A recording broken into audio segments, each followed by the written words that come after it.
Welcome to another listen of Where Silence Has Something to Say. They called it the devil's drink. Bitter, foreign, dangerous. Did you know coffee was once condemned by clergy? It was feared for its power to awaken minds and stir rebellion. As it turns out, the thing they feared was the very thing that brought clarity. So, what if the things we fear are meant to bless? They say Torah is legalism, bondage, abolished, a yoke too heavy to bear. But what if Torah, like coffee, isn't the enemy, but the awakening? What if walking in Torah is the very source that brews freedom? We've inherited a theology that fears what it doesn't understand. Coffee, once banned, became the daily ritual.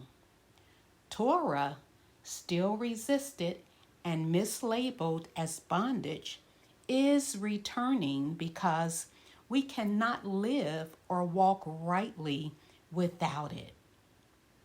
Both were misnamed, misjudged, misunderstood, but both were designed to wake us up. So today, we're brewing something bold. We're reclaiming Torah not as legalism, but as life. Not as bondage, but as truth. Because maybe the thing we've been taught to fear is the very thing that frees us. Coffee and Torah were a threat to ancient power and religious leaders. Both were feared, banned, twisted, and rejected, but they were meant to awaken. They call Torah bondage. They call it law without love, rules without relationship. But Scripture tells a different story. Listen to Psalm 19. The Torah of Yahweh is perfect, reviving the soul. The commandment of the Lord is pure, enlightening the eyes. This isn't bondage. It's resuscitation. It's clarity, light shining into the darkness. Deuteronomy 30 calls Torah what it truly is: life, a choice, an invitation. I have set before you life and death, blessing and curse.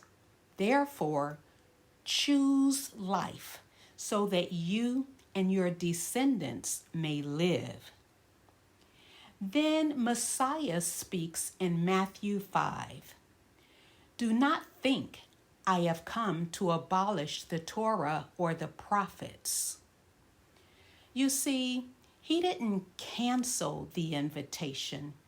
He reminds us of it. And he didn't abolish the path. He walked it. Then Apostle Paul doubles down in Romans with these two passages. Do we then nullify the Torah through faith? By no means. We establish the Torah. And then, Torah is holy, and the commandment is holy and righteous and good. Yet, we've inherited a lens that declines the invitation and distorts the path. The Western lens teaches us to reject Torah, to see it as rules, an oppression of the past, a system to escape. It asks, what questions? What must I do to be saved? Questions of performance, mechanics, and form. This perspective separates law and grace. But the Hebraic lens teaches us to choose Torah, to see it as a living path, a blessing, an act of loving obedience. It asks how questions. How do I walk with Elohim? Questions of relationship, alignment, and life. Different goals, different routes. One focuses on the exterior, the corruptible. The other, the interior, the hidden man of the heart, the incorruptible. The Hebraic mind understands Torah isn't the enemy of grace, but its source, because Torah is grace. Like coffee, Torah awakens. It stirs what slumbers. It sharpens what's gone dull. It warms the heart, clears the mind, and calls us back to life. Hear again the words of Deuteronomy 30.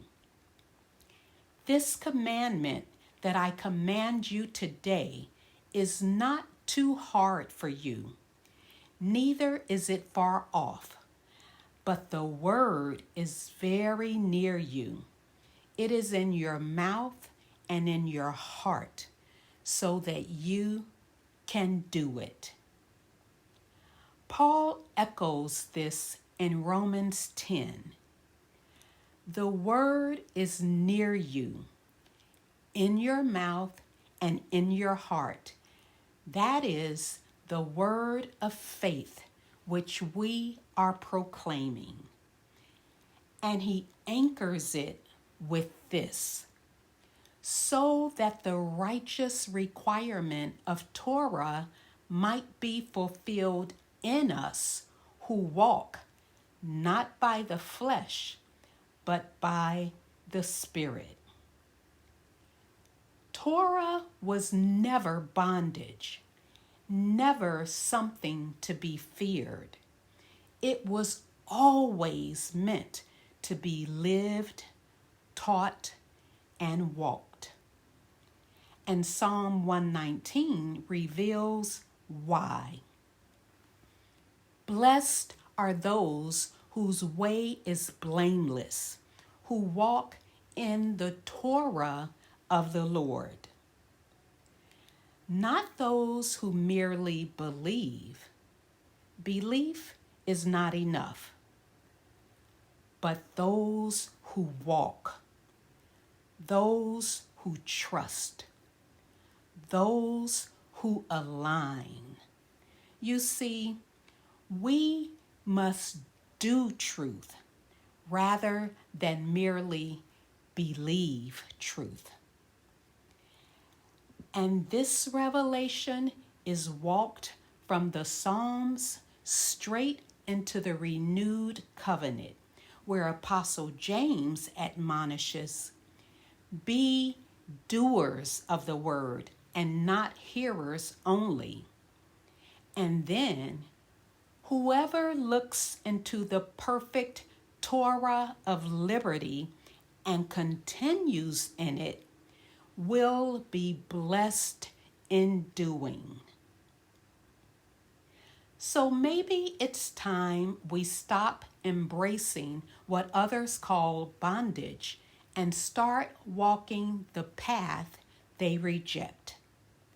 Let's make Torah our daily ritual, the thing we return to for clarity, strength, and awakening. Until next time, take a breath. Ask yourself, what fears have we inherited, and are they true? Because coffee, once banned, is now a daily comfort, and Torah, once feared, must become ours. And there we'll discover the blessing of what both coffee and Torah reveal: awakening, clarity, and life for those who are ready to wake up, where silence has something to say.